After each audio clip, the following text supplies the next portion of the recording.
Hello everyone, I'm John Evans. Welcome to another episode of One on One. People all around the world know Basile as the Greek comedian. He's really embraced his heritage, and on stage he'll tell a lot of stories of growing up as the only son of Greek immigrants.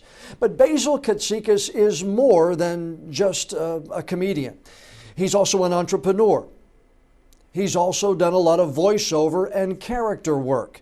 And he's lent his talents to many charity events, raising money for organizations here in Wilmington and all around the country, too. And Basile is now on the verge of creating a TV series that, of course, is based on his life experiences. Fresh off his UK tour, we have Basile Katsikis in our studio for the One-on-One with John Evans podcast. How are you, my friend? Great, John. Great to be on. To be honest with you, I don't use my last name for fear of the IRS. So what I try to do, if possible, I just use my name, Basile. Right. So Katsikis didn't really have that marquee value that I was looking for. Yeah. You know, Basile, Basile, that's good. Katsikis, not so much. Yeah, it doesn't really do anything. How was the UK, and how are those great. Places and audiences compared to places you play in the U.S.? Well, you know, one of the great things about what I do is I have the opportunity to do my stand-up in English and my stand-up in Greek as well, and that's the one thing that I was always proud of, that I maintain my language. Yeah. And I do my stand-up in Greek, and it's a completely different, separation from what I do regularly that you see on television and whatnot. Right. And it's like really half Greek, half English, and it's the double entendres and all the silly words that have been used one way or the other. And of course, the English think I'm brilliant. Everything I do is brilliant. Anybody who can speak a second language to me is brilliant. Oh my God, brilliant! I tell you, mate, brilliant. So I love it. I go there. I think I'm the smartest person in the world when I'm there. Yeah, so. You're definitely the smartest one in the room when you're there. That's for sure. Dysfunctionally Yours is the name of the tour. Yes. And how did it go? I mean, how did you develop the Dysfunctionally Yours? I wound up actually, when I went to England, it was the Greek Spice Boy Cometh. Right. Okay. Yeah, I saw that with Glee in the UK. Right. So when I did that, that was great. My general audience show that I wind up doing is called Basile Dysfunctionally Yours. And I talk about all the dysfunctions that we all have in a family, but in a really nice way. Mm-hmm. My parents, great people, both immigrants, came from Greece, the United States. They met here, however. My mother, father, great senses of humor. My mother, Rosemary, father, Herb. Herb named you Basile. Basile, yeah. Right. So listen, you've been watching my act. We all know that's a joke because we know that your folks actually ran a restaurant. Big surprise that Greeks would actually have a restaurant, and this is something new for the entire system. Really? Who knew that we could actually serve people? Ever since the Greeks finally came here, even in Wilmington, let's take the greater Wilmington area, they started coming here in the late 1800s. Mm-hmm. Because Greeks were always on an island, there's a lot of water, and we're right on the ocean here. So Greeks would come here, and they had all these restaurants, and they were taught by their mothers and fathers when they were in Greece how to cook. Do you know how many servicemen survived this first, second World War, Korea, Vietnam? Because as soon as they saw an AS, an IS, an OS, or an IOU at the end of your name meant that you were Greek. It says, you're Greek? Yeah, come with me, you're in the kitchen. Yeah, there you go. And, they're in the back of the lines. And it really was my uncle Larry, my great-uncle Larry, my grandfather's brother, served in the Second World War. And he was in the kitchen for like 3 years. Wow. And he begged to see service. So what happens? They give him this, finally, his commanding officer said, all right, Larry, we're going to let you go. Right. What does he do? First place, he goes to one of the camps, to these poor Jewish camps that they were, and they were death all over. He goes, what the heck was I thinking about? This is what I wanted. And it's a true story. Yeah. He really went there and he saw that and he says, I want to go back in the kitchen.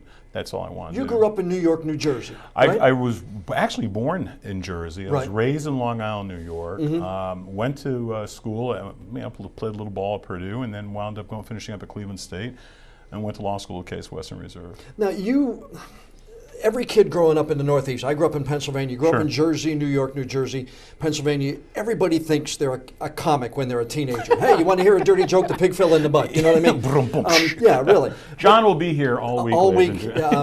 But you wanted to be an attorney? You wanted to play sports? I was a failed athlete. I got hurt. It was pretty tough for me to actually sit there and go, oh my God, I thought I was going to be all that in a bag of chips. Yeah. The NFL, no problem. I'm going to probably do about 5-6 years in the NFL. And no. yeah, I got hurt so bad it was pretty. I was in a brace. High school? High school that led into college. Okay. And then I got so banged up I just couldn't play anymore. Right. It's even to this day I have problems with my right hip and my knee. Mm-hmm. But it's just part of life, and you grow up, and then you realize, oh my God, what am I going to do now? You have all these dreams and aspirations, and you knew that you were going to do this, and all of a sudden, the good guy upstairs says, I'm going to throw you a little wrench, see what you do with it. Yeah, I could have been an attorney, but would you have me represent you? Okay, enough said. No, I know you for almost 30 years. Yeah, no, I wouldn't. So sad. But you did at least want to pursue legal for a while, right? Yeah, I thought politics. I got a chance to work in Washington, D.C. I got a chance to work on Capitol Hill, worked at DOD for a while, which was nice as well. That was part of the Basile suit days. But I was always having jokes, and I was the guy who was always cutting up, but in a nice way. Right. I was never nasty to people or whatever. And then one day, my mom passed, and my one cousin says, you got to get on stage. And he made me a deal. He made me a bet, $20, which was a lot of money back then, right. folks. And this is like the mid 80s. I said, what do you want me to do? He says, I'm throwing you $20, get on stage, I bet you can't win. And my ego is still like this thick. And I'm like, heck, you can't. Just a comedy club up there? It was a comedy club doing open mic night. And I said, yeah, I'll go. And I wound up going. I prepared, 4 or 5 minutes. And was, I'm personality driven. Even in my shows today that I wind up doing, I'm personality driven. I always like goofing off with the audience. And that's why my show is always like a different ball of wax every time. You saw me at the, the White Pants event. White Pants, yeah. Which I love doing. Yeah. But that didn't really show any comedic. I just could yell louder than everyone else and get them to bid. But it also allows you to play with the audience. You were the MC there. You were the auctioneer there. Yes. You, like I, are a part-time auctioneer. When they ask us to, we can do it. But yeah, you do a lot. Even in the clips that I watch online on your website, you do a lot of interaction with the audience, and it kind of drives you in different ways at different times. As long as you know that you have the material. If you're going to wind up making a left for no reason whatsoever, you better have some material there to take you there, and then you can improvise. Improvise a little bit with it. And I've always loved doing that. Yeah. That's the way I write as well. I'll tell you. You throw me a story. When your kids and my kids, we all went to the same schools and stuff like that. And when I was with my kids and we had other kids in the back seat, we would do a storyline. So I said, once upon a time, Johnny went down the street and he fell into, and also I give it to my daughter. And Zacharula would sit there and start doing a few words. And then whatever other kids were in the backseat, they would throw in, and we would create, I'd try to teach them how to, kind of improvise and be off the fly whenever you can.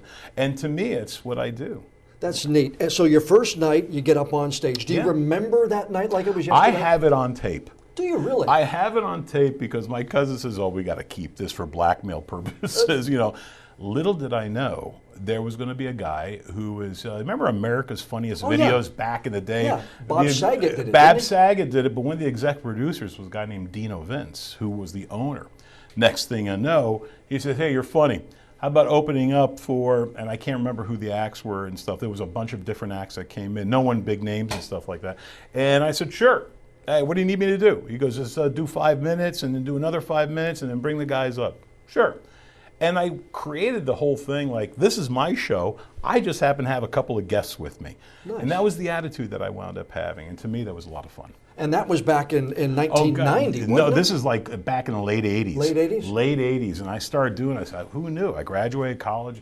I was going to law school. And I'm like, but when you confuse torts for French pastry, you got to get out of the biz, When did you think that I might be able to make a career out of this? Was there one night? I mean, you had to be proud the first night that you got asked back. Yeah. But when did Basile say, this might be a way I can make a living out of this? Actually, I didn't think that for about a half a year. I kept going back because I met some really fantastic people and comedians that I've met.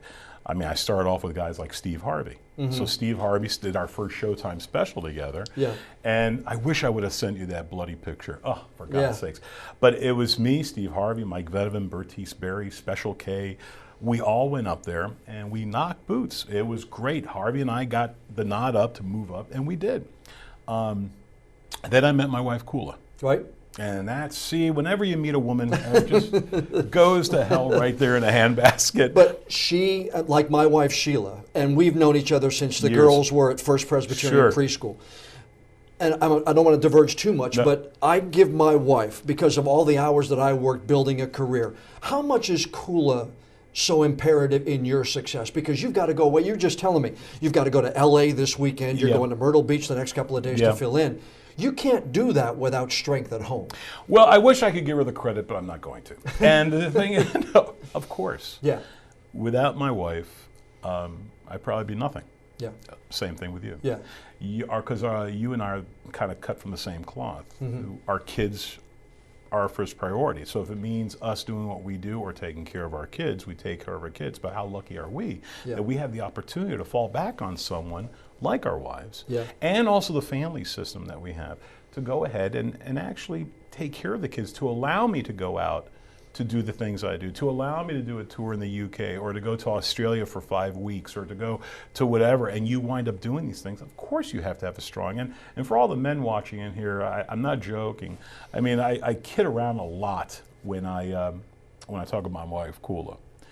But without her, we're both same boat. We're nothing. Yeah, we did. We both got out over our skis. Oh, no two ways. And really, had it not been for Sheila being as strong, and I know Kula's the same way, we're working trying to build a career, and without that back home, our kids are successful, your kids are successful. I mean, it's just, you look back at 30 years that since we've been here, and we were just talking before we rolled that the kids are getting so old now, and I've got a grandchild, and your kids are growing up and getting big time jobs and everything. Yeah, and it's kind of nice because my friends are always going, "Are you a grandparent yet?" I said, "No, I'm too beautiful to be a grandparent." Can you imagine me as a grandfather? Do you know what you're going to be called when you are a grandfather? In Greek? Yes. Papou.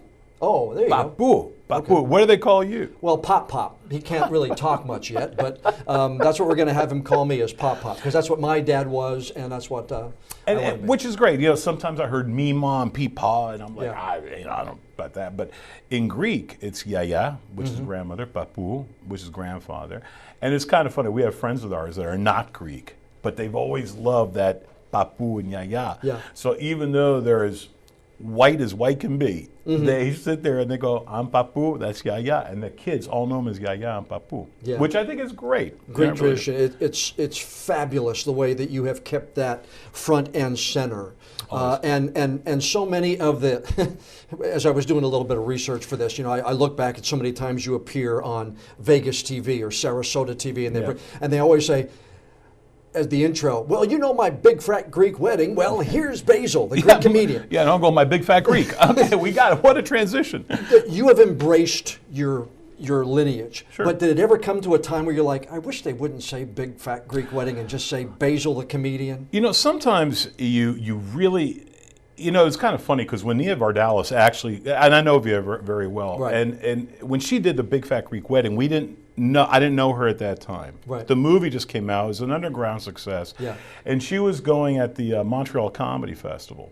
And to be honest with you, it really did help my career in a way because everyone was like this curiosity about Greeks.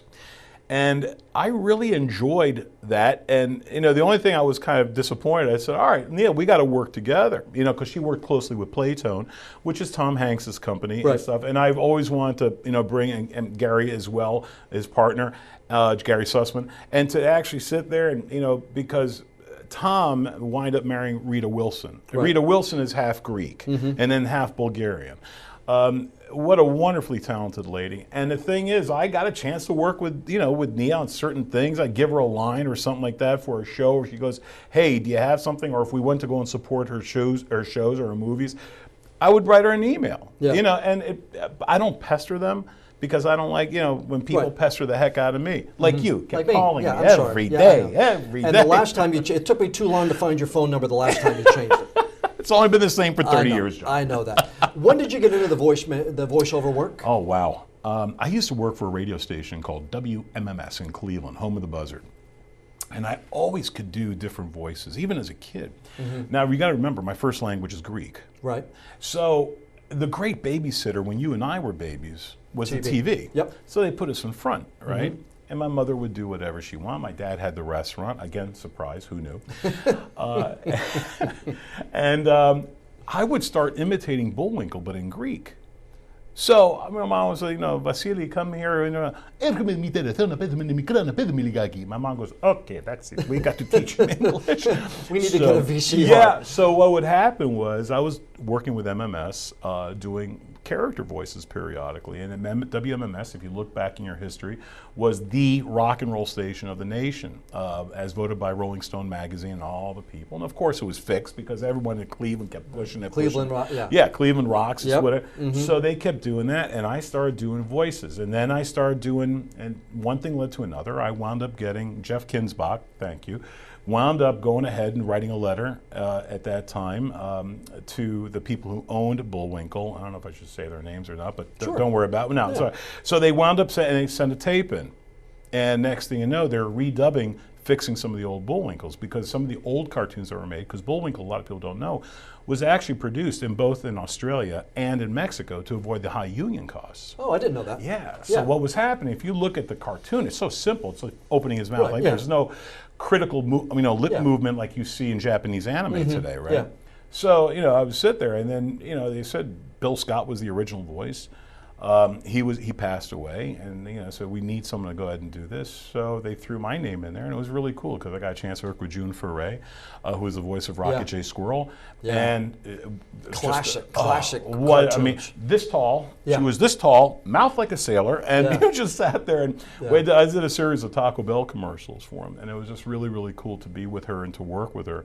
And I kept flubbing a line, and she said a couple of expletives that I can't really repeat. But we went out drinking later, folks. There you go. So. And she has been one of the most successful voiceover. One of the best. Yeah. One of the in best. years and years. And then I wound up doing a lot of Japanese anime as well, that we even did here in Wilmington, believe it or not. There was a company called Southwind Studios that used to be here. So I did, I played incidental roles because I couldn't play major roles because I was always gone. Right. So I would do all, here we got these 5 characters. Can you do this? Can you do these characters here? So I take a picture and I look, I'm like, yeah, I could do these guys. I figured this is what they would sound like.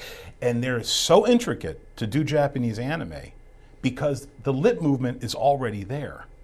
You have to try and fit the voice into that lip movement, or you're going to have a really bad Godzilla-like movie where it's going to be, oh, Mothra. Yeah. And all of a sudden you're like, oh, what? Instead of them building it to the voice, you build it to the A lot of picture. people don't know when they create an animated feature, they actually draw everything except for the expressions on the eyes and the lip movement, so the animator can go around what he or she actually hears. So I'm sitting there, but when it's Japanese anime, it's reversed. I got to be able to fit these words. So you might have a phrase like, and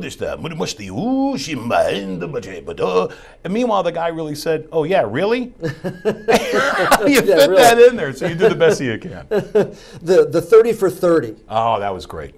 That was big. How did that all come about? Because when you're voicing Bullwinkle, and all of a sudden it's just so much on the other side of entertainment. I wound up getting a phone call by a wonderful woman here in town, and she knew this gentleman who I happen to know. His name is George Veras, who's the CEO of the NFL Football Hall of Fame in Canton, Ohio.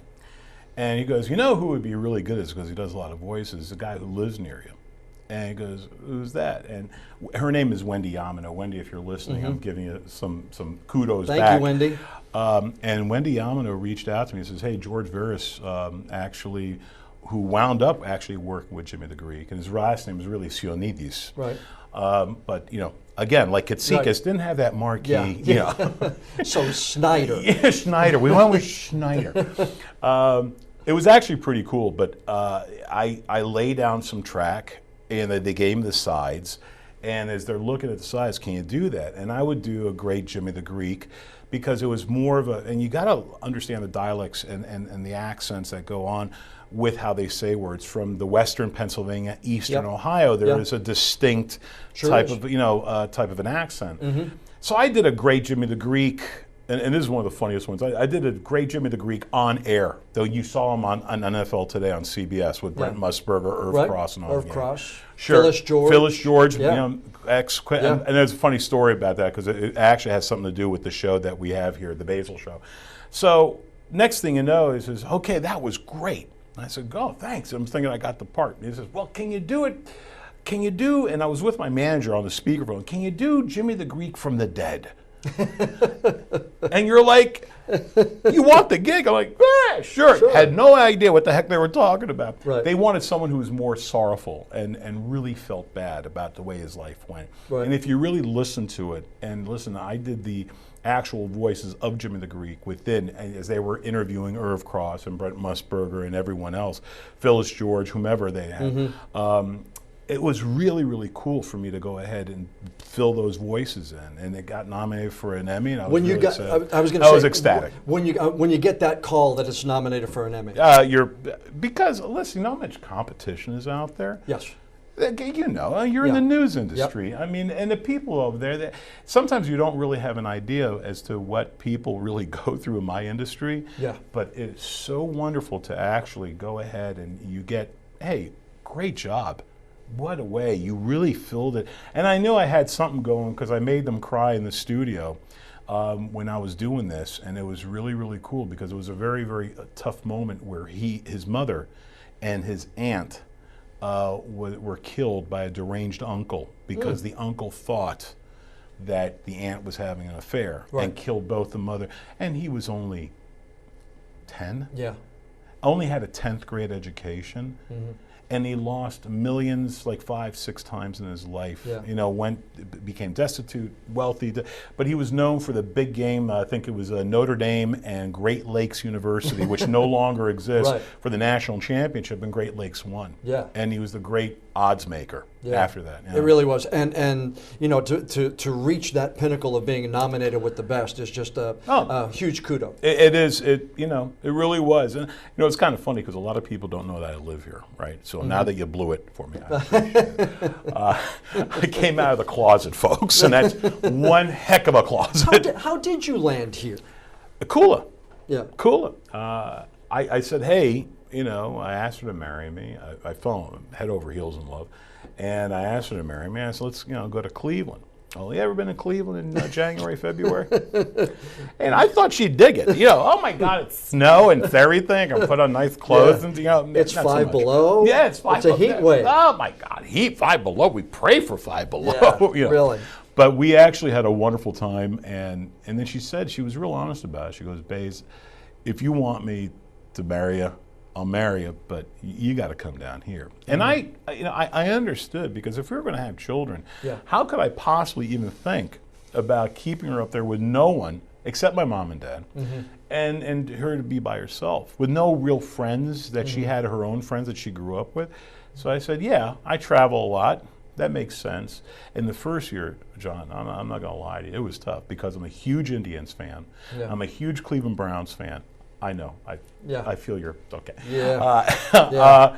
Well, Jets and Yankees as well. And I needed that. I used to go to all the Cavs games. I used to go to all the Indians games. I used to go to the Browns games. And here I'm going nowhere, you know, to a bar to watch them play. And that was really tough for me. Yeah. But then I learned how to scuba dive. I learned how to fish. I'm a terrible golfer, so it doesn't. You learn how to say y'all. Y'all. And then, of course, you know, they always look at me when these people are just like, I remember when I first came here, and you know, the first thing that was missing from our church was like, how come you guys don't have a Greek festival? And they said, why don't you look into it? I'm like, oh man, keep your mouth shut from now on. What the heck was I thinking?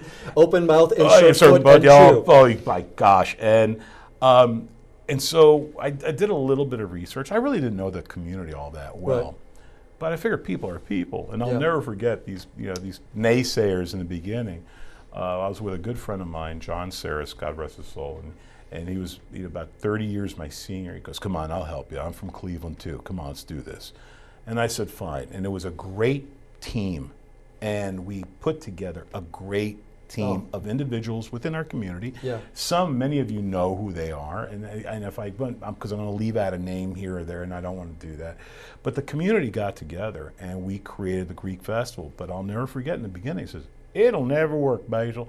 You're gonna make these southern people go ahead and eat souvlaki, and they're gonna have a gyro and stuff like that. I said, listen, what we're gonna do is I have that figured out. They go, how are you gonna do it? We're gonna serve it with barbecue sauce. And they all went, I go, no, we're going to do an ethnic festival, for God's sakes.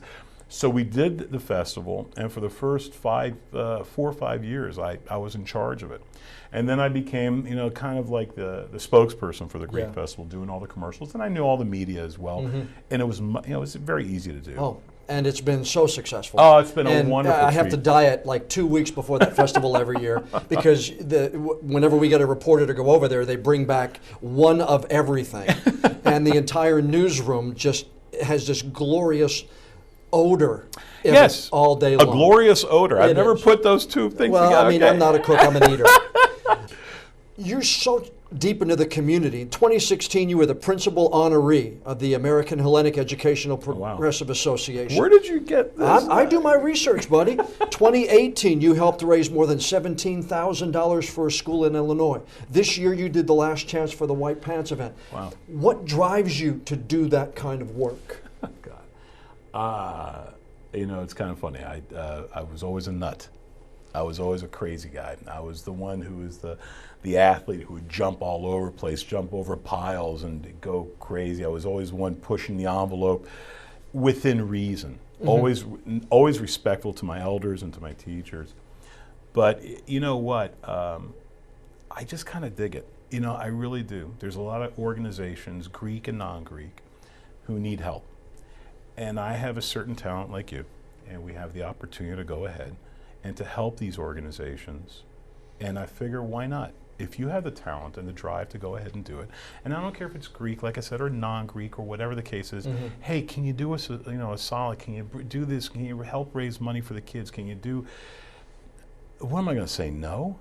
Of course I can. What am I going to sit? I'm telling them, well, I can't. I'm going to be sitting with my feet propped up having a beer. I wish I could help. Yeah, you don't do it. You do it for the good.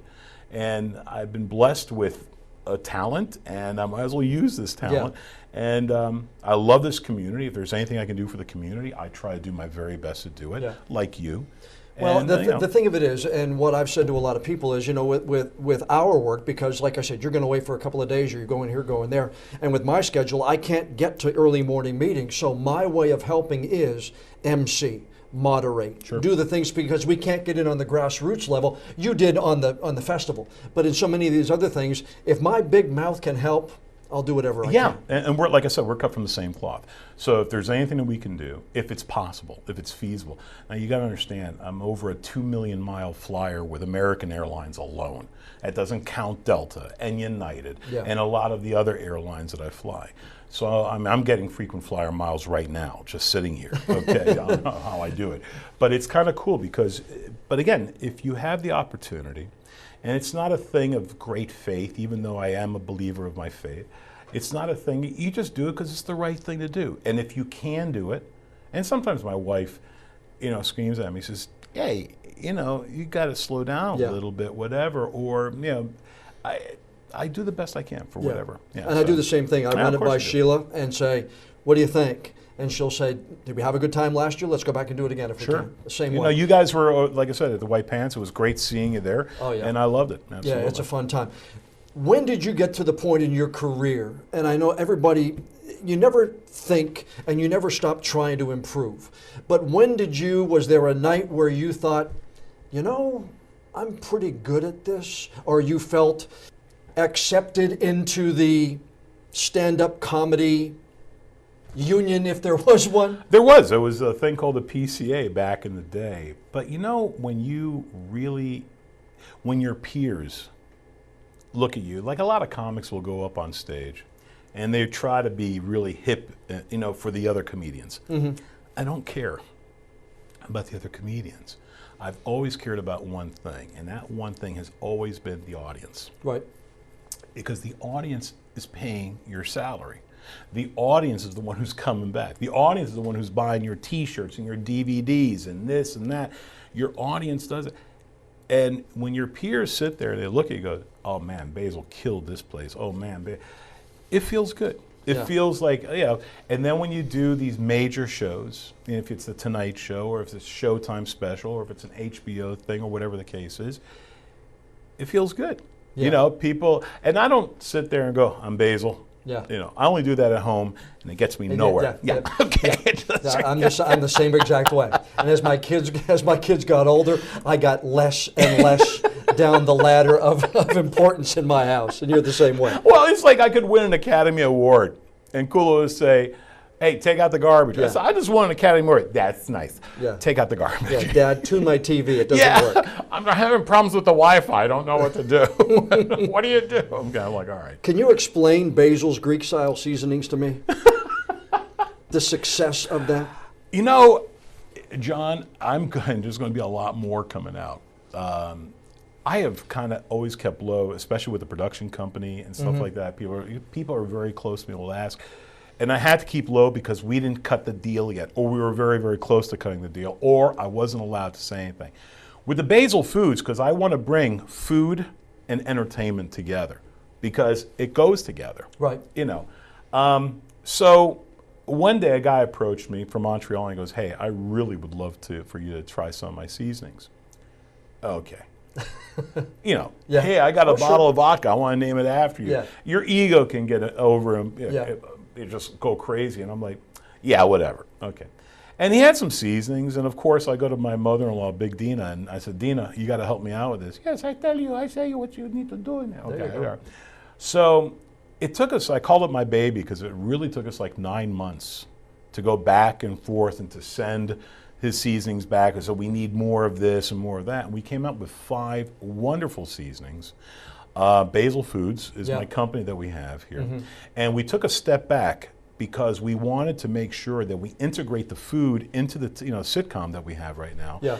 And we want to repackage. So now that we're in the process of kind of repackaging, we started developing frozen foods, Greek-style frozen foods. But it was never a name that you could remember. It was always like, and I don't want to go through all the competitors' names and stuff like that, but there was never one guy who was the person, like Chef Boyardee. Right. You knew it was cheap spaghetti in a can. Yeah. Right? Yes. Paul Prudhomme, whatever. You saw Paul Prudhomme's, you knew it was some type of Cajun style thing. Yeah. There was never any type like that for Greek. So listen, my name lends itself to food, Basile. Right. All right. And so I said, all right, why don't we do Cooking with Basile, and that's part of the name of the show that we're doing. And I said, how about if we wind up doing this and we bring this element?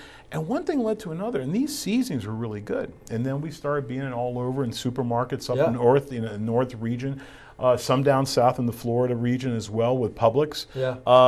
We tried to get them in here. And we did get them in here with Lowe's Foods. It was great. Yeah. Then after a while, I couldn't keep up with. There's a lot of politics that goes on, and a lot of things that go dirty stuff. I caught a guy one time, and I'll tell you what company it was. He's pulling my actual case. It was a stand-up case, a standalone case, and he's putting it to automotive. And I don't know if you remember, automotive section. A friend of mine. Who used to work, Brian and Jim. I don't know if you know. Okay, Brian. Don't look, guys. So all of a sudden he goes, "Hey man, saw your spices. I was going to get some grease for my car. Just saw your seasonings right there." And I'm like, "Oh, that was nice. That's exactly where it should be." So we wind up telling this guy, "Don't touch our stuff again." But it's a very, very dirty business, So, but now the thing is all based on distribution. If you can find the right distribution to it, so that's what we try to do. You mentioned the TV show, and the episode that's on that I watch is just hilariously funny. The looks alone are worth the price of admission, which is a click and a couple other clicks. But it really is well done. Where is all that standing now? Right now, we signed a deal with Amazon Prime. We're very excited about that. I needed to bring it here, and the reason why I want to bring it here, I'm going to be real honest with you. We have some of the greatest talent in the world right here in Wilmington. Yeah. I know it's a right-to-work state, and because now we're in the process of going ahead, and instead of giving it to a network or whatever, and we have the option after we do the deal with Amazon, is to go ahead and license this. So every licensing deal that you have in every country, may it be in Australia, may it be throughout the United Kingdom or any country throughout Europe, every deal is different. So you don't know what you're going to get. And if you license, the cheapest thing usually winds up selling. Yeah. So, or being licensed. So it's important for us to keep the bottom line Sure. really close That's to the just ground. business sense. It's Yeah. business to do it.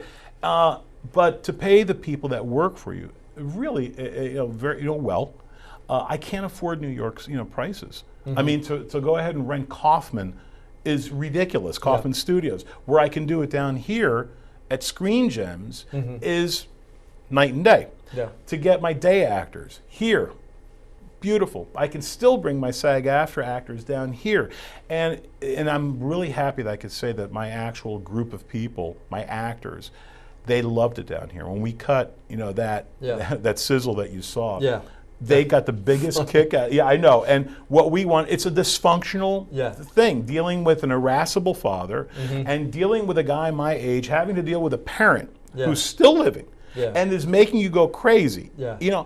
That's what life is all about. Yeah, you ask you about the cougar. You're trying to explain the cougar with the glass of wine. Hilarious. That's the funniest part in that whole funny system. Just Google Basile TV and look at that sizzle reel. But Amazon.com, we're looking at that pretty soon. Yeah, Amazon Prime. Amazon Prime. So we're very excited about that because also the food's involved in it. Yeah. And dealing with the two, actually we have two production companies, and they're letting me be the lead as far as the lead writer, created based on, because a lot of that stuff is based on my material. Sure. And I wanted something that was going to be different. I wanted something that was going to be different. I want to do it here. I've been always proud that all of our t-shirts are made here in Wilmington. All of our products that we have, my website, everything we do here from Wilmington. Why would I want to take it anywhere else when we have the greatest talent right here in Wilmington? First joke you ever wrote? Oh, wow. First joke I ever wrote. I don't know if I can do it publicly on no. How about the first joke ever told? Oh my God, it was some of the stuff that we did. It was a lot of Greek humor because my mom, being the young kid, and I'm an only child, so my mom would always drag me to all these older people's place and stuff like that. And now, of course, I went through my bratty stage at a very, very young age, and I started. And they would start telling jokes, and they were funny, innocent jokes. They really were. But some of the jokes, I have a crazy opening. I don't know if you've ever seen my live show, because I don't do my opening I don't throw it on video. I don't put it on it. I keep it to myself. If you want to see my show, you got to come and see the opening that I do. You got to see the closing that I do, because I got a chance to work on the Chris Yamaguchi on Ice special, and I sing "Friend Like Me." Yeah. But I have a different twist to it. So anyway, but first jokes, basically, I think it was the way that I used to laugh, because Flipper and Lassie were the greatest communicators. Even people could understand them, And I remember as Lassie as a kid, and Mr. Ed. My grandmother was convinced. My Greek grandmother was convinced that the dog. In Greek, she would tell me, "This horse can talk." And I'm looking at her like, you've lost your mind, And she goes, "This is the most smartest horse. How do they do this with this horse? He's and I would just die laughing. Yeah. And then, and because Timmy, remember Lassie, woof, what? Woof, woof. Someone fell in a hole, woof, broke their left tibula. Oh my God, And I used to sit there like die laughing. I thought to me that was the funniest thing I ever seen. But when I write material in all different, I do a thing about, getting in a healthier way of life. And, my mom would always sit there and say, "You got to eat better. You got to, you got to do this." And, she says, "You got to start Googling things about your body." I started Googling stuff about my body. "You got to go to WebMD." I went to WebMD, and that's when I found out I'm 7 months pregnant. 7 months pregnant. Okay. Okay. So you do stuff like that is like, here's a curveball, and then all of a sudden it's going to come as a hard slider on the inside. Yeah. That's what I try to do, is to keep you guessing which way I'm going to go. And to me, that's fun. Is there any, you do so much with your family. You do your grandmother, you do your mom and everything. Is there anything family-wise that's off limits to jokes on stage? It's kind of funny, John. I, like you, we have to talk about our families sometimes, but I try not to use them as a prop. You know what I'm saying? So I really try to put them to the side as much as I can. And then, my daughter, Zakarula, she works at a big company here. And she goes, "I think I should be your lead actress." All these years I've been working to keep you in the sideline. Now you want to jump in. Then there's Katerina, who, has a voice of an angel. Right. And we really thought, she wanted to sing. And in schools where, teachers going, you're going to get scholarships. I don't know if I want to sing anymore. And my wife and I go, what the hell? We put all this money. You could go anywhere you want to and save me about 60 grand. No, but oh no. Yeah. Oh no. But my kids, both, I have to say, both proud graduates of UNCW, and the education system here in North Carolina, unbelievable, especially community colleges here, Coastal Carolina, down Myrtle Beach, great. Good universities, but here in North Carolina, especially in Wilmington, oh my God, Cape Fear Community, folks, Cape Fear Community College, that's one tough school to get into because you got to make a left on Front Street. But when you do, let me tell you something. Okay, no, it's a great. When they open the doors, when they open the doors, it's great. And my good friend Jim Morton, he does a great job over there. He really, really does. So. At that place is like a magnet to pull in kids, and they really get these kids prepared those first 2 years to go anywhere they want to go, and I'm really happy about that. Do you remember the first time that you went up on stage and tried a series of jokes and just fell flat? Never happened. Of course. Oh, come on, we all have bad days. I'm sure you've had one. There have been, of course. Are you kidding me? But how did you get over that first time that it happened? You always take two strong bits, right? And you place the new bit in between. So if the new bit doesn't work, it's okay, I'll get you with this one. Okay. And there's going to be times when it's like life. It's like anything in life. I'm sure not every story not every newscast. When you and Francis are together, I'm sure not everything flows perfectly. Or the producer's sitting here going, I screwed up. And you're like, you're holding the bag. Like, really? Sure. Okay. It's okay, it happens. Yeah. So the thing is, people know it's live television. They know it's live whatever on stage, whatever the case may be. And they know that there's going to be times where you're just going to sit there and go, what the heck do I do now? Yeah. And you just move on. And I'll ask them, always acknowledge the elephant in the room. Yeah. If there is, I did a show one time where there was exactly 28 people in the room. 28. I'll never forget this. I said, oh my God, what? Tens of people have come to my show, literally. And I said, please, if you go to the bathroom, don't go more than 2 people at a time, because I don't want to get to 9s of people. I really don't. You acknowledge the elephant. You always acknowledge the elephant in the room, whatever the case may be. If it's a crappy design in the background, you say something about it. Yeah. And I have the ability to tease myself, and it's fine. I have no problem with that. We have had a young man here, Tony Castleberry, who wanted to get into the business, and he did some stand-up down at Dead Crow, some open mic stuff.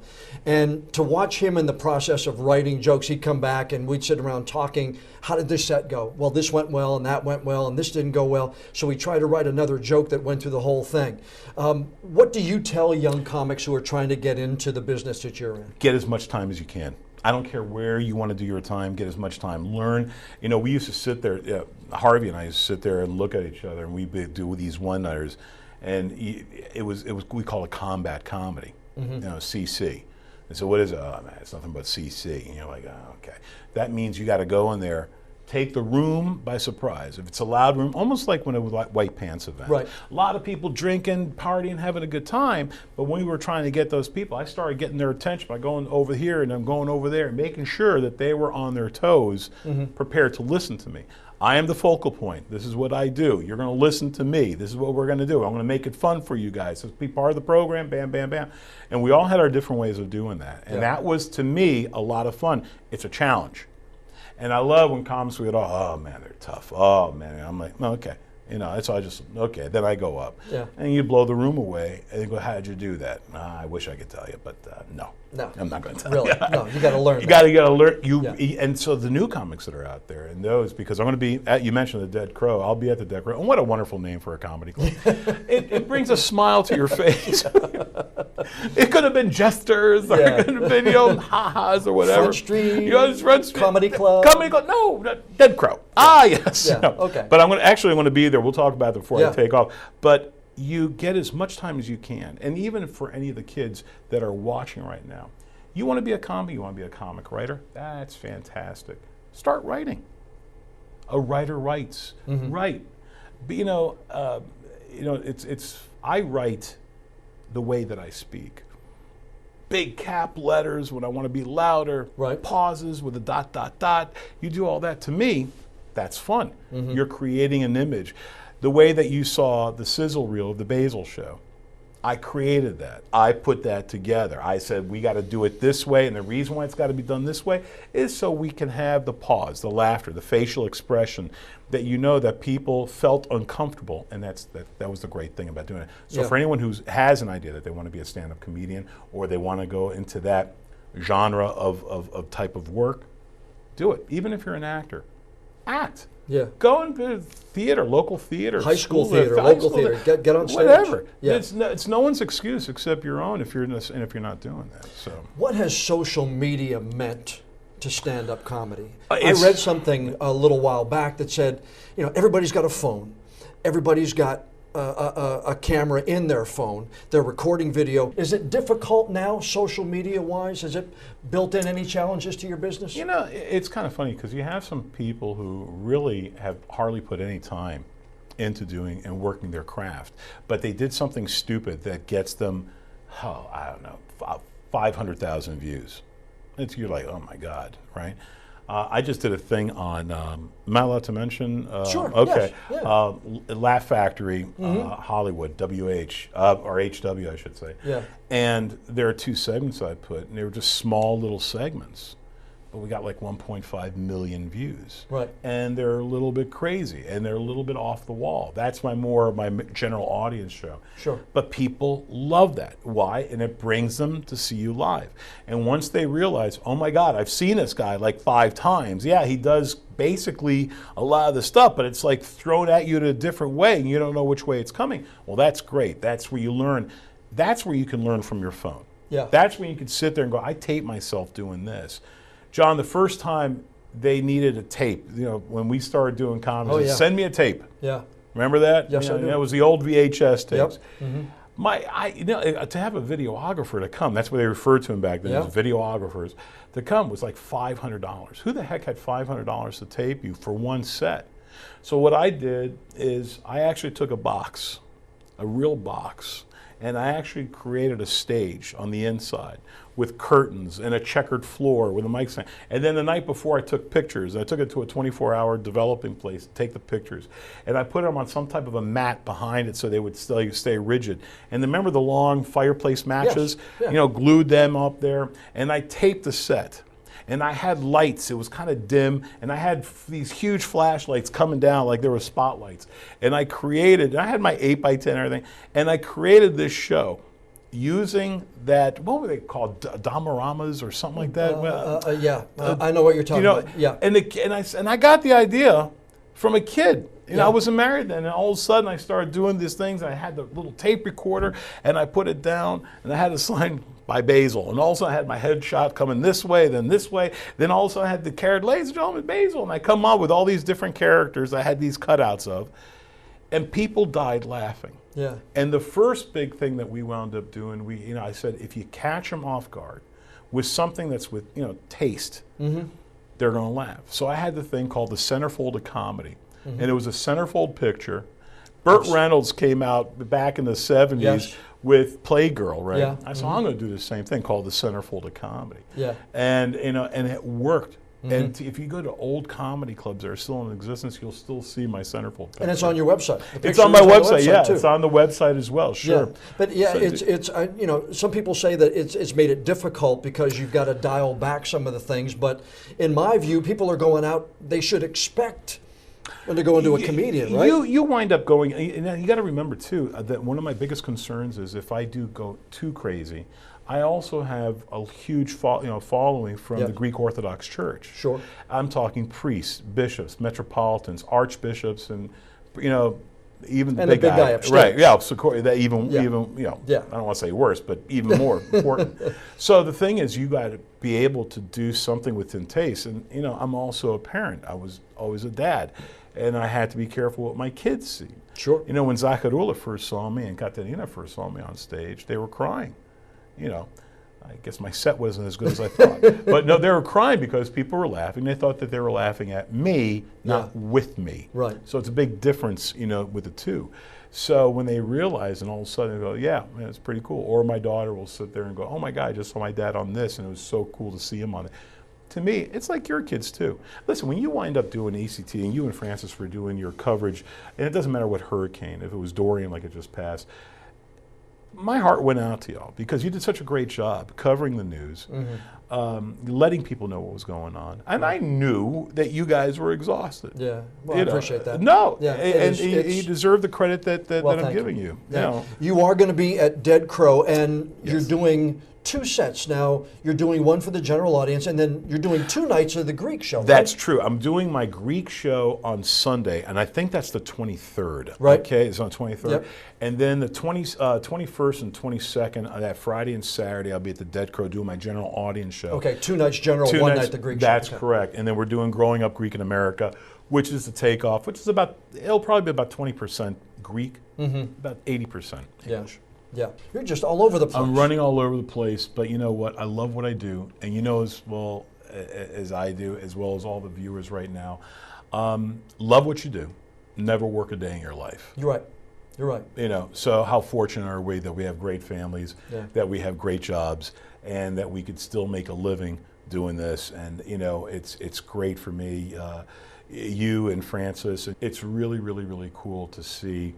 After 30 years, that we've both grown in a certain way that, And what's better is we've got successful kids, and they're doing well. Even better. Strong wives, and who tell us what to do, and get us on the right interstate of life. Yes, and I'm going for therapy right after this, to be quite honest with you, because of it. It is so good to see you again. Thank you, John. I appreciate that. We've been friends, and I hope we continue to be friends for a long, long, long time. We will. There's no two ways about it. Wilmington, thank you all so much. In the greater Wilmington area, North